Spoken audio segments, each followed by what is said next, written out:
नमस्कार दोस्तों, स्वागत है आपका प्रयागराज स्टेज चैनल पर। आज की डिक्टेशन लिखने के लिए तैयार हो जाइए। ध्यानपूर्वक लिखिएगा, अच्छे से आउटलाइन बनाइएगा। चैनल पर नए हैं तो जरूर सब्सक्राइब करें। Ready, start. महोदय, दुर्भाग्य से कुछ झगड़े अभी भी चल रहे हैं जिनके कारण विश्व शांति संकट में है। इनमें सबसे प्रमुख सुदूर पूर्व संबंधी, विशेषकर फार्मोसा और चीन के तटीय द्वीपों संबंधी संघर्ष हैं। मेरी सरकार चीन की एक ही सरकार को मान्यता देती है और वह है लोक गणराज्य, और यह समझती है कि इस गणराज्य के दावे उचित हैं। कुछ भी हो, मुझे पूर्ण आशा है कि ये कठिन समस्याएं आपसी बातचीत और शांतिपूर्वक ढंग से सुलझ सकेंगी।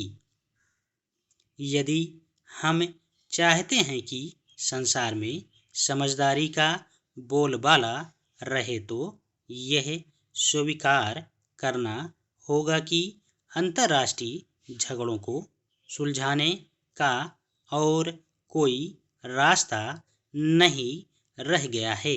न्यूक्लियर और थर्मोन्यूक्लियर शस्त्रास्त्र इस सीमा तक विकसित हो चुके हैं कि कोई भी युद्ध जिसमें इनका उपयोग किया जाएगा संसार के लिए घातक सिद्ध होगा।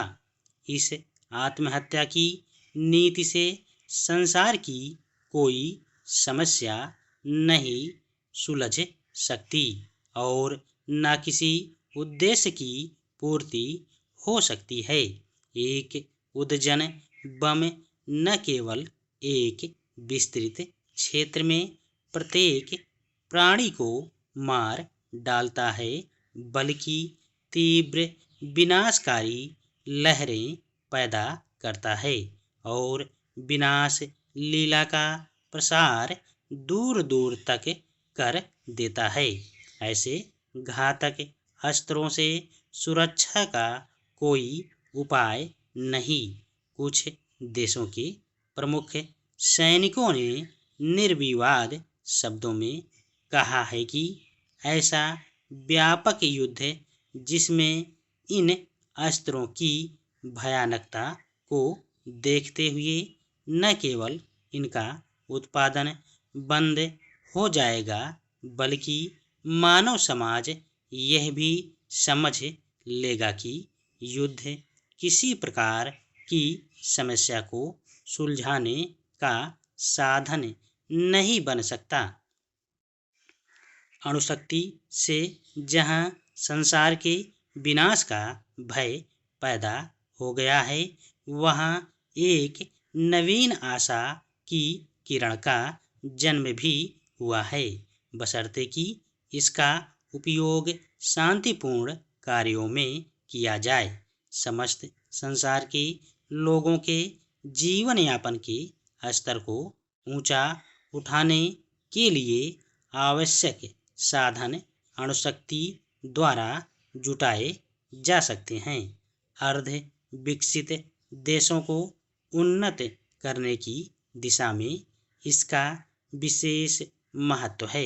इसलिए अणुशक्ति के शांतिपूर्ण उपयोगों पर विचार करने के लिए राष्ट्र संघ ने जिनेवा में वैज्ञानिक सम्मेलन का जो आयोजन किया है, उसका हमें स्वागत करना चाहिए। यह सम्मेलन न केवल अणुशक्ति की संभावनाओं पर विचार करेगा, बल्कि जीव विज्ञान, चिकित्सा विज्ञान और कृषि विज्ञान की दृष्टियों से भी उस पर विचार करेगा। शांतिपूर्ण बातचीत द्वारा एक कठिन समस्या के निपटारे का एक और उदाहरण भारत में फ्रांसीसी बस्तियों का भारत सरकार को सौंपा जाना है। इन बस्तियों के नागरिकों का हम सहर्ष स्वागत करते हैं। इस समस्या को सुलझाने में फ्रांसीसी सरकार ने जिस नीतिज्ञता का परिचय दिया उसकी मैं सराहना करना चाहूँगा। मैं आशा करता हूँ कि भारत में पुर्तगाली बस्तियों की समस्या भी इसी प्रकार शांतिपूर्ण ढंग से जल्द ही सुलझ जाएगी। धन्यवाद।